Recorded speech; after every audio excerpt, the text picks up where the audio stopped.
Welcome back, everybody. Let's talk about mitosis, our next chapter of merit. Now, as I've come to realize, the camera that I'm using, for reasons beyond me, will only record for 20 minutes at a time. So you're going to see me constantly checking my clock here to make sure that we're not running over 20 minutes.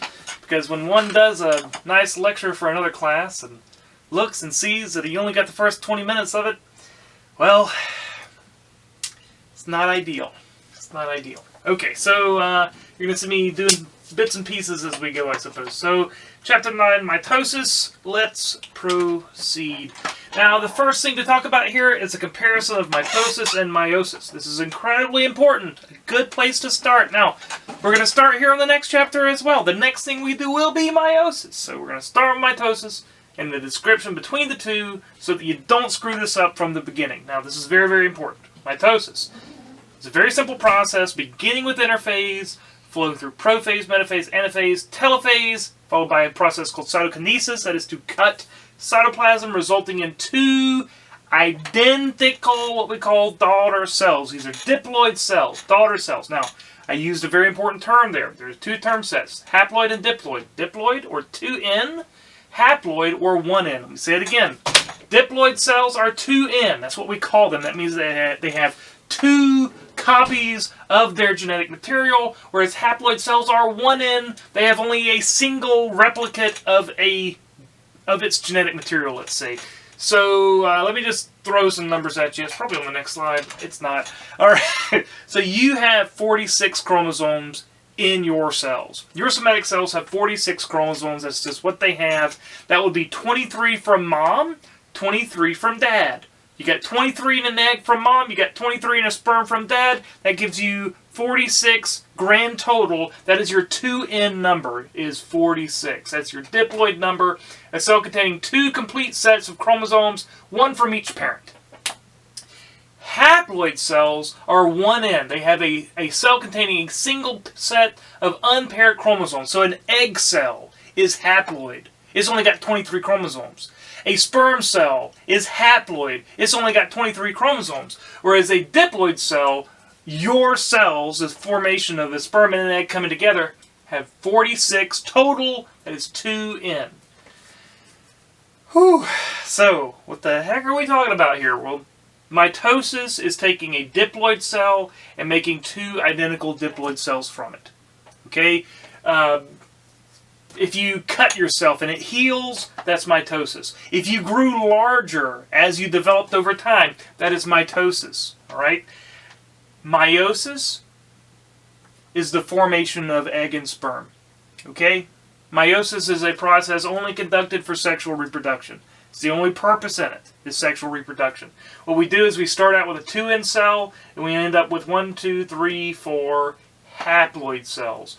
In meiosis, you take a diploid cell and you make haploid cells from it. In mitosis, you take a diploid cell and you make diploid cells from it. 2 versus 4. And that 4 is kind of iffy, and we'll talk about why that is here in a little while. Alright, so today we're doing mitosis. Alright, so first things first. Mitosis is dividing cells. And to divide a cell, the cell must first copy its genetic material, making 2 nuclei. Right? If you're going to have 2 new cells, you're going to have 2 identical nuclei, so it's got to replicate its genetic material. And then second, it's got to divide all of its remaining materials into 2 separate cells. So in other words, it's got to take all of its mitochondria and split those into 2 opposing cells. It's got to take its rough endoplasmic reticulum, split that into 2 opposing cells. It's got to take all that other stuff, all the cytoplasm, split that into 2 opposing cells. This is referred to as being the cell cycle. We make 2 nuclei, we divide everything else into 2 opposing cells. We're making diploid replicates here. Okay, diploid replicates. Cell cycle. Alright, the cell cycle then is broken down into 2 phases, be that interphase and mitosis. And let me just explain to you what's happening here. Interphase is where the cell is doing what the cell does. Alright, where the cell's doing what the cell does. Mitosis is splitting the cell. Mitosis is simply cutting it down the middle, dividing its mitochondria and all that fun stuff, dividing its genetic material.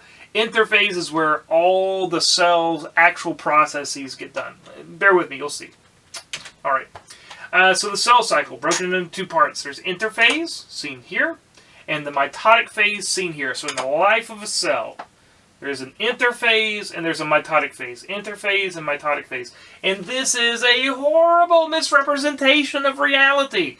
Oh man, let me tell you, you've got cells in your body that have been there, sitting in the first step of interphase called G1, been sitting there for their entire duration of your existence. You have neurons that you were born with that have been in G1 since you were born, and they're going to be in G1 when you die. All right? They've been there forever, and they'll be there forever. Most of your cells live in G1 almost exclusively.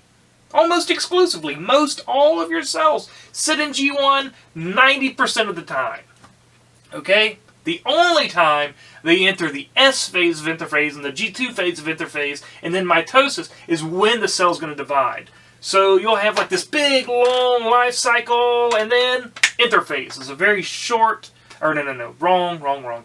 Big long life cycle and then bam, mitosis. Mitosis is just a snippet of the life cycle of the cell. It's a very short duration process compared to its long life in interphase. All right, now, let me run through these phases with you in interphase, and I'm probably going to have more slides describing these as we go, but I would be remiss if I didn't describe them to you now, just so you can see them. And first things first, point of fact, I hate this kind of thing. I think it's very misleading.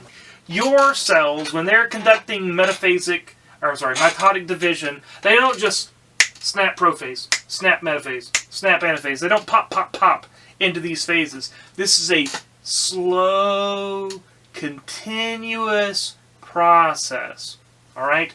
The chromosomes become visible, and then they slowly line up and then split and move to opposing ends and divide. Okay? We ascribe these names because we as humans like putting things in little boxes. But this is how we describe mitosis, so you need to know it, just in case you run into something that requires it in the future.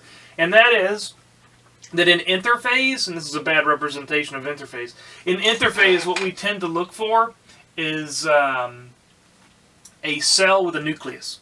A cell with a nice nucleus, that's an interphase. You don't really see anything happening. For a long time, if you go back and read older scientific literature, they thought interphase was a resting phase where the cell was doing nothing, like nothing was happening. That's not true. But you just don't see anything occurring, so that's interphase. Everything's happening inside interphase. You don't see it visibly. Prophase is the first thing that you can really notice. In prophase, the chromosomes become visible. You can see good, clear chromosomes.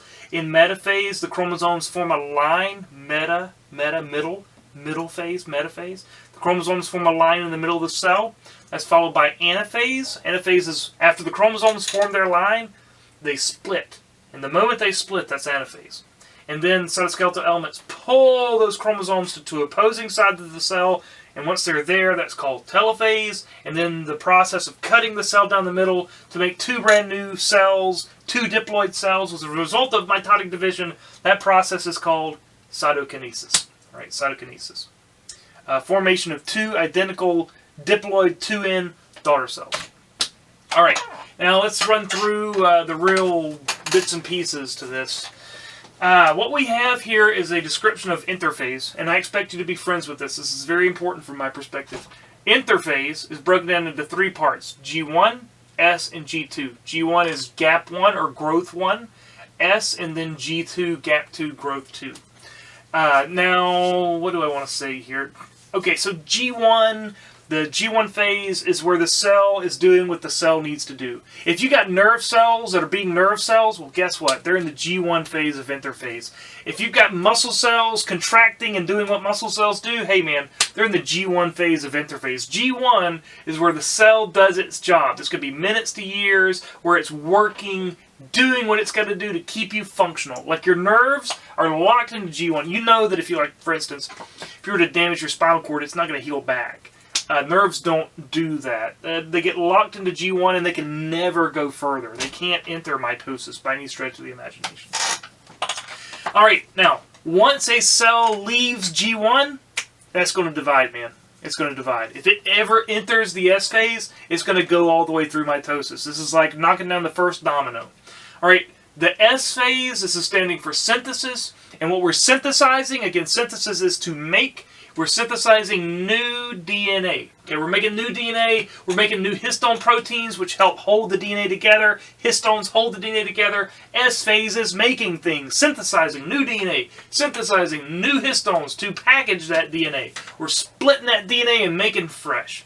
And then G2 is where we make any necessary enzymes for the mitotic process to occur. Okay, before you can enter actual mitosis, you have to have a very specific set of enzymes that allow for the cell to do the things that it needs to do to divide. That's done in G2. All right, so synthesis is making new DNA.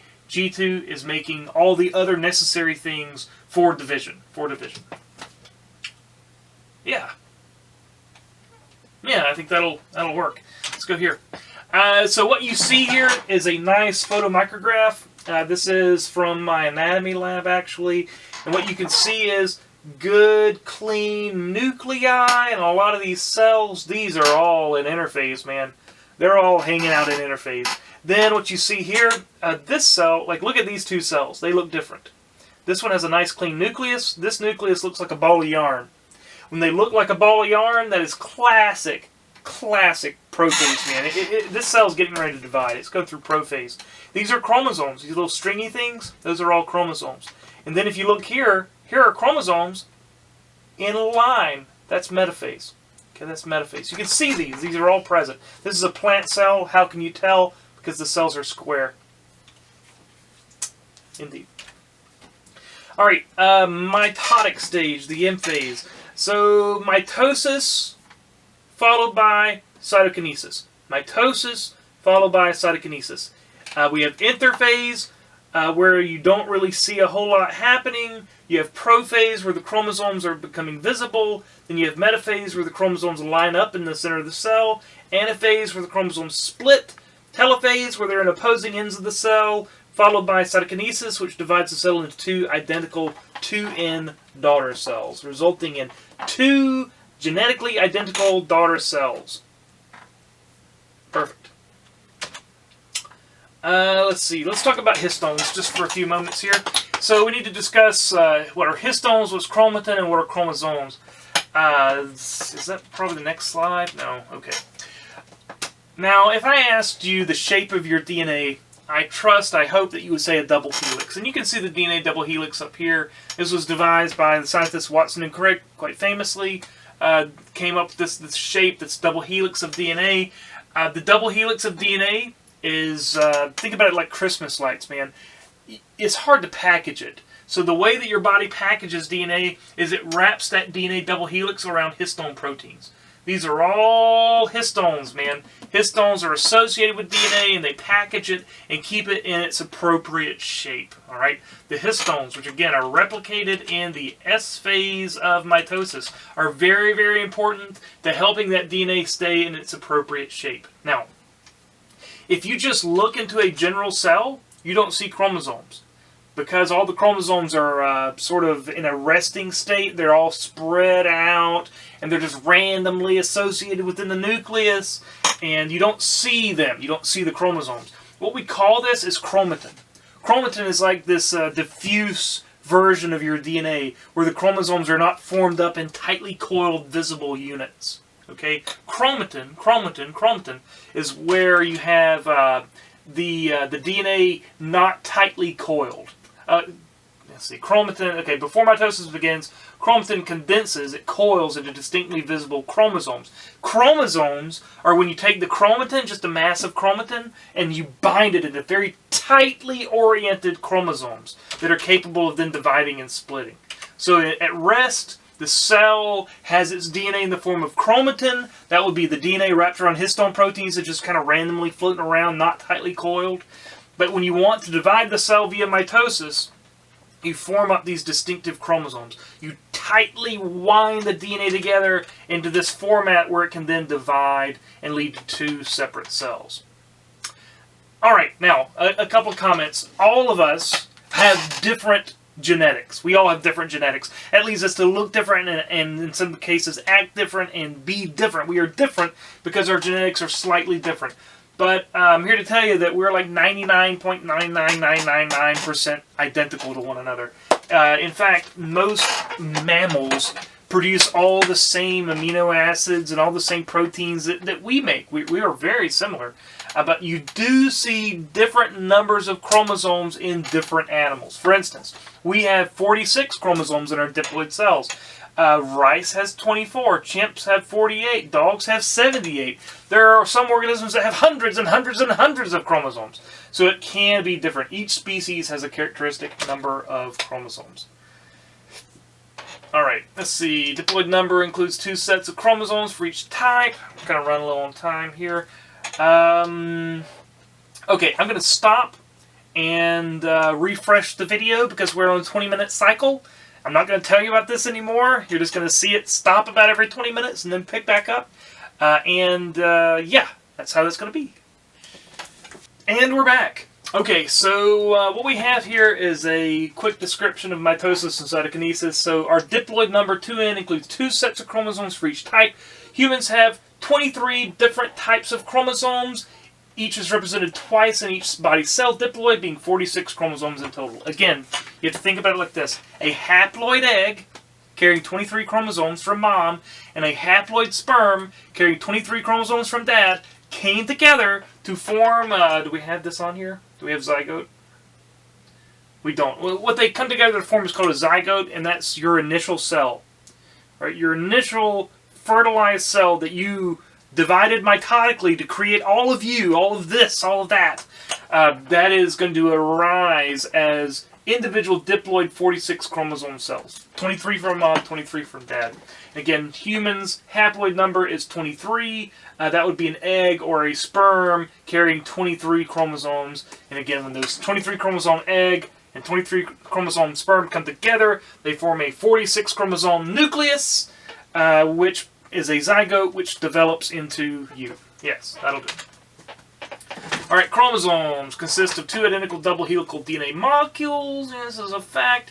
So when we want to divide a cell, we have to replicate our chromosomes. This is a single chromosome, and when you want to go through mitosis, you have to make a copy of it. These would be considered sister chromatids. Okay, sister chromatids. 2 identical chromosomes bound together at a central point called a centromere with peripheral proteins called kinetochores. These kinetochores attach to the cytoskeleton so that you can pull those chromosomes in opposing directions. It's probably hard to see on the camera, but you can see little stripes, little lines through here.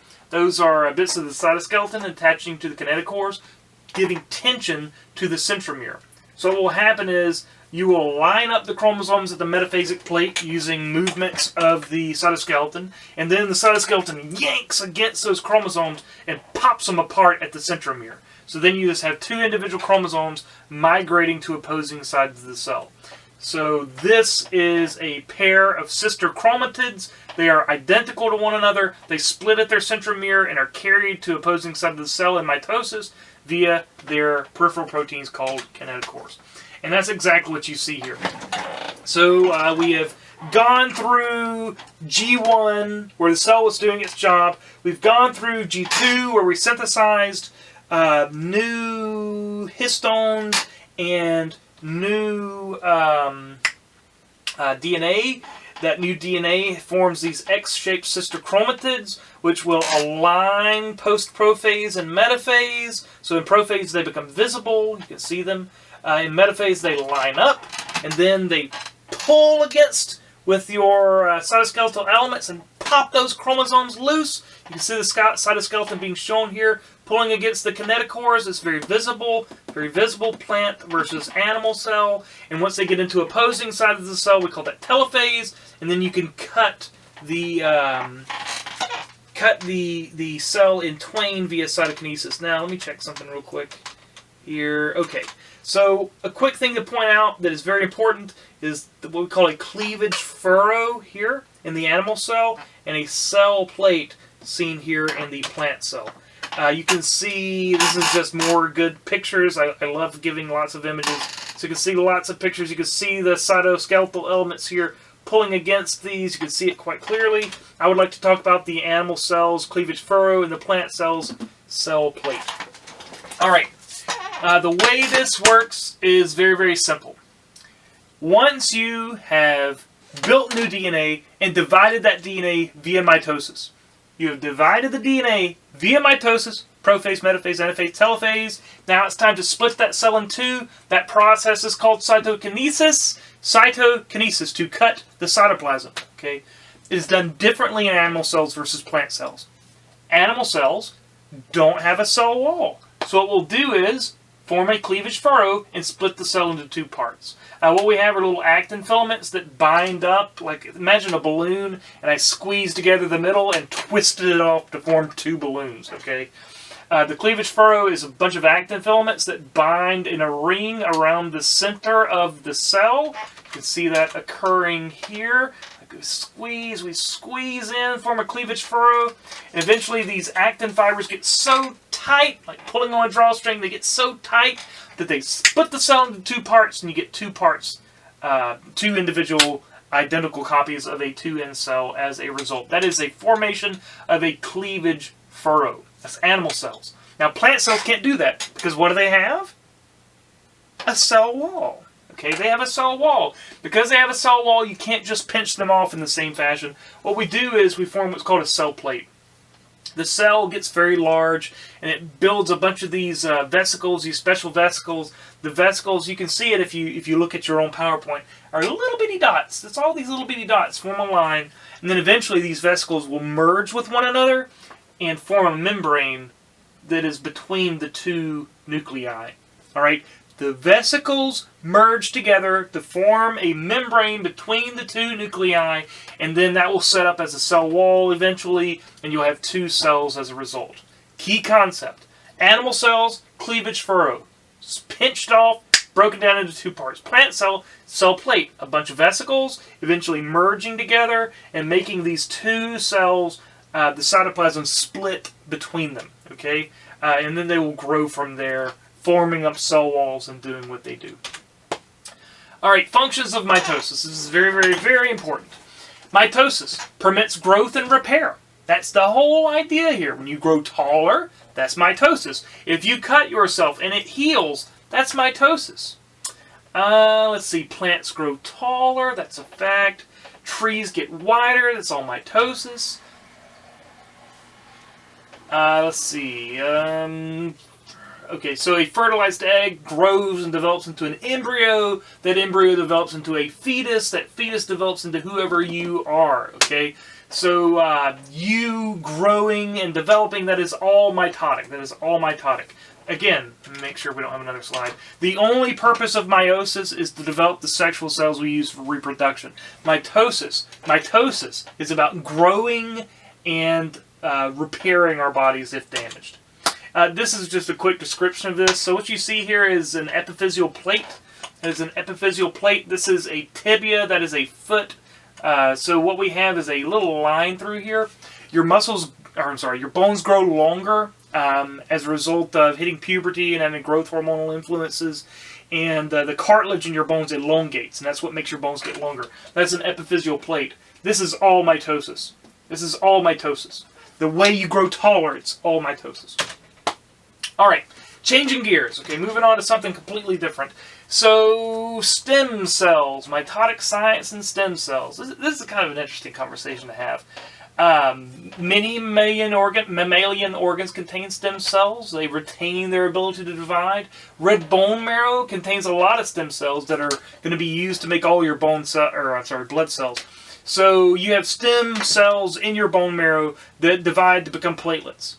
You have stem cells in your red bone marrow right now that divide to become red blood cells. You have stem cells in your bone marrow right now that divide to become, I don't know, astrocytes. You name it, eosinophils, neutrophils, all of this stuff. They all come from an initial, what's called a hematopoietic stem cell. So, do your bodies right now contain stem cells? Yes, they do, obviously. Can we use these to do what's referred to as therapeutic or reproductive cloning? And the answer is, yeah, we absolutely can. So therapeutic cloning is to produce human tissues beginning with an adult stem cell or an embryonic stem cell. So in other words, growing new skin for somebody, growing a new organ, a new bladder, or something along those lines. That is therapeutic cloning. To grow, like let's say somebody has a heart defect. If we could grow them a new heart and implant that into them, that would be amazing. That would be therapeutic cloning. All right, people, today we do a lot of skin grafts where we grow new skin for people. That's therapeutic cloning. Reproductive cloning is taking an embryonic stem cell and using it to make a new organism, a brand spanking new organism. That's what we did back in the 90s. All right, so you take a cell, you revert it to a stem state, and you implant it into an egg, and you make a replicate of an already present organism. Dolly was the first time anybody had ever done this. So what we did with Dolly the sheep is we took an embryo and we split it into, and we implanted it 2 individual copies into a sheep, and we made 2 sheep that were genetically identical to one another. This is not fancy. This is very simple. This is basically how identical twins form. Okay, it's not really a big deal. And then came Chance, the Brahma bull. So Chance was a different situation. Chance, Senior here, was incredibly famous. He was like the sweetest bull on the planet. Like they would take him around to like county fairs and stuff, and just let him wander around with people. Like he loved to have kids climb on his back and take pictures. Like this is like a little puppy dog of a bull here. Everybody loved this animal. And when he died, scientists found out about this, and they were like, hey, we've been wanting to try to clone an animal that's died already. We want to extract the genetics and try to make a new one. And so they went to where Chance's body was, exhumed a bit of genetic material, and grew a new Chance, a brand new one. What's fascinating about this is that Chance Senior and Chance Junior are totally different. Whereas this was like a lovable, cuddly, loving critter, Chance Senior was more like or Junior rather, was more like a standard Brahma bull and was very aggressive and acted like Brahma bulls act. Which brings up a concept referred to as nature versus nurture, the way one is raised versus one's genetics.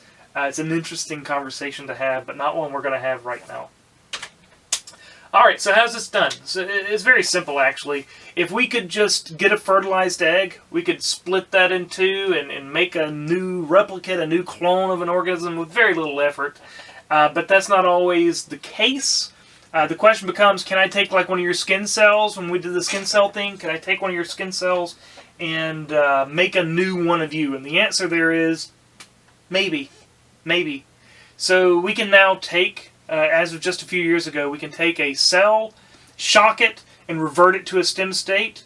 And the next step is going to be to convince that cell to become a liver cell, or convince that cell to become a muscle cell, or growing clonal blood, or anything along those lines. And I'm here to tell you, folks, we're not far off from this. Our capacity for therapeutic cloning, it's coming. All right, it's coming very soon, too. And reproductive cloning is very simple. It's a very, very simple process.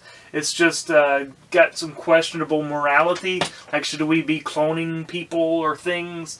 The scientific answer so far has been yes. Any food that you eat has cloned organisms within it. Okay, the corn that you get, it's all what's called monoculture. Every corn plant is identical in Iowa for the most part. They're all made in a laboratory. They're clonal because we know what we like corn to look like and act like and taste like, so we just make it clonally. Whereas you don't see a lot of cloned organisms these days, like sheep, for example. There's really not a reason for it. And you certainly don't see cloned people, which is a story for another day. Alright, but that is to say that it's very easy. It's a very simple process. We're almost at the stage where we can grow a whole organism in a laboratory. There's no need for even implanting this, but that's a story for another day as well. Alright. I don't really feel like talking a lot about cancer at this particular stage, so we're going to keep this very simple. Cancer is where cells begin to grow out of control and they stop doing what they're supposed to do. So if you're supposed to have white blood cells that defend your body, but they start growing out of control and make lots of white blood cells and they don't defend your body, that's a problem. This is cancer. Okay. Now, tumors can develop. These are abnormal growths within the body. You have an initial cell. This is a skin cancer example. An initial cell. That initial cell begins to divide out of control, and eventually it could move down into the tissues and get into either the lymphatic or the cardiovascular system, and there it could move into other places. That's spreading in the body. Tumors can be benign. That would be non-cancerous, encapsulated. They're not going to spread. The scary ones are called malignant. Malignant tumors are those which are non-encapsulated, and they spread. They do what's called metastasis. They metastasize, detach, and lodge in distant places, and begin to spread that cancer all around the body. Yeah, that's incredibly dangerous. Incredibly dangerous. Yeah. Yeah, I think I'm done. I think I'm done with this particular lecture. All right, so let's stop there, and I'll be getting more to you as time progresses. I hope this finds you well, and if you need anything, let me know. Thanks. Bye-bye.